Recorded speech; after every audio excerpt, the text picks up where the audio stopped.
সুনামগঞ্জে শিক্ষার্থীদের সাথে দ্বন্দ্বের জেরে অনির্দিষ্টকালের কর্মবিরতি পালন করেছেন বাস মালিক শ্রমিকরা। এতে সকাল থেকে বন্ধ রয়েছে দূরপাল্লার বাসসহ সব ধরনের যান চলাচল। ফলে গন্তব্যে যেতে দুর্ভোগে পড়েছেন যাত্রীরা। জানা যায়, গতকাল বিকেলে সুনামগঞ্জ বিজ্ঞান ও প্রযুক্তি বিশ্ববিদ্যালয়ের অস্থায়ী ক্যাম্পাসের সামনে শিক্ষার্থীরা বাসের এক হেলপারকে মারধর করে। পরে বিচার দাবিতে অনির্দিষ্টকালের কর্মবিরতির ডাক দেয় বাস মালিক শ্রমিকরা। পরিবহন নেতারা জানান, চালককে মারধরের প্রতিবাদ ও এক চালকের মুক্তির দাবিতে এই কর্মসূচি।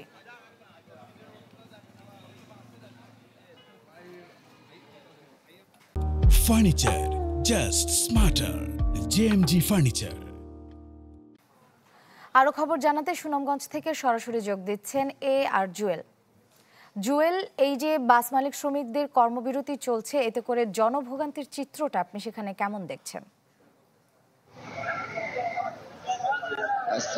জনদুর্ভোগের চিত্র যদি আপনাকে বলি, আমরা সকাল থেকে দেখেছি সব ধরনের যান চলাচল কিন্তু বন্ধ রয়েছে, যার ফলে কিন্তু সুনামগঞ্জে প্রায় হাজারো মানুষ কিন্তু এখনো ভোগান্তিতে। আমরা দেখেছি সকাল থেকে কিন্তু কোনো ধরনের যানবাহন চলাচল করেনি এবং এখানকার যে শ্রমিকরা আছেন তারা কিন্তু ইতিমধ্যেই যে যান চলাচলগুলো সিএনজি এবং পিকআপগুলো আছে সেগুলো তারা আটকে পিকেটিং করছেন। তারা বলছেন যে তাদের যে 3 দফা দাবি, সুনামগঞ্জ বিজ্ঞান ও প্রযুক্তি বিশ্ববিদ্যালয়ের শিক্ষার্থীরা প্রায়ই চালককে মারধর করেন এবং তাদের এক চালক জেলে থাকায় তার মুক্তি সহ 3 দফা দাবিতে তারা আজকে এই কর্মসূচি দাবি পরিবহন ধর্মঘট পালন করছেন। ইতিমধ্যে আমরা দেখেছি সুনামগঞ্জের সব ধরনের দূরপাল্লার যান চলাচল বন্ধ রয়েছে। সুনামগঞ্জ, ঢাকা সহ আশপাশে যে বাসগুলো আছে সেগুলো কিন্তু ছেড়ে যায়নি এখন পর্যন্ত।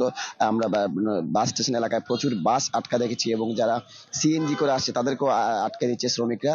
তবে একটা বিষয় হচ্ছে, আজকে 11টা থেকে জেলা প্রশাসক কার্যালয়ে কিন্তু বাস মালিক যে শ্রমিক ঐক্য পরিষদ এবং যে শিক্ষার্থীদের সুনামগঞ্জ বিজ্ঞান ও প্রযুক্তি বিশ্ববিদ্যালয়ের শিক্ষার্থীদের যে ঝামেলা হয়েছিল সেটির জন্য কিন্তু বিশ্ববিদ্যালয়ের বিসি এবং মালিক শ্রমিক ঐক্য পরিষদের একটি বৈঠক চলছে।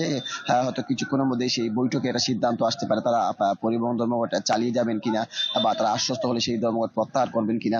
তো এখন পর্যন্ত মানুষের দুর্ভোগের চিত্র যদি বলি, প্রচুর মানুষ আমরা দেখতে পাচ্ছি সকাল থেকে হঠাৎ করে এই ধর্মঘট হয়, তারা যেতে পারছেন না। সেই জন্য কিন্তু আমরা চরম একটা দুর্ভোগের চিত্র আমরা দেখেছি।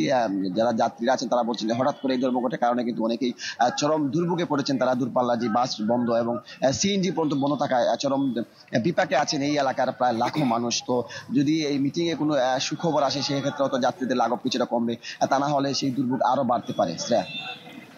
ধন্যবাদ জুয়েল। সুনামগঞ্জ থেকে এতক্ষণ যুক্ত ছিলেন সহকর্মী জুয়েল।